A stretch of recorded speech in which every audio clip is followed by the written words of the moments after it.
தமிழர் கூட்டம் ஊடக இணையம் அமைந்திருப்பது கண்டு நான் மிகவும் மகிழ்ச்சி அடைகிறேன், வாழ்த்துகிறேன்.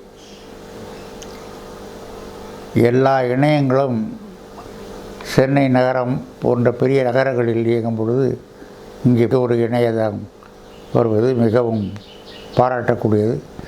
நம் உள்ளூர் செய்திகளை உள்ளூரில் உள்ள அறிஞர்களை வைத்து அதை நாம் செயல்படுத்த வேண்டும்.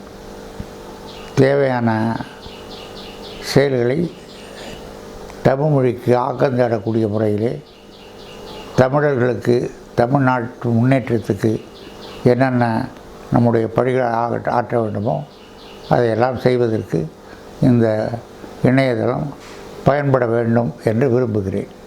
இந்த இணையதளத்தில் என்ன மாதிரியான நிகழ்வுகளை முன்னெடுத்தால் எதிர்கால தலைமுறைக்கு, தமிழ் தலைமுறைக்கு நல்லா இருக்கும்னு நினைக்கிறீங்க? இன்றைய சூழ்நிலையில்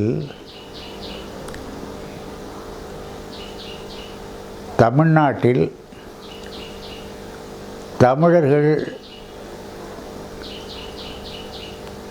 பாதிக்கப்பட்டு திராவிடம் என்ற ஒரு அமைப்பை பிரிவுபடுத்தி இந்திய தேசியம், திராவிட தேசியம் என்று பேசி தமிழர்களை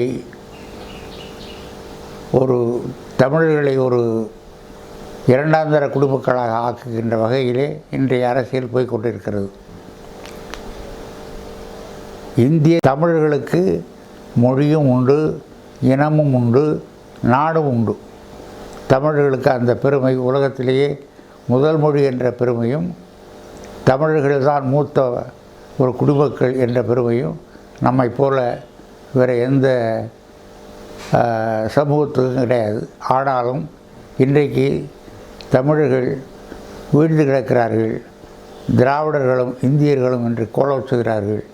நாம் அடிபடிந்து கிடக்கிறோம். இந்த நிலை மாற வேண்டும். மாறுவதற்கு ஆன சூழ்நிலை தமிழர் எழுச்சி உருவாகி கொண்டிருக்கிறது. இளைஞர்கள் பெருகி வருகிறார்கள்.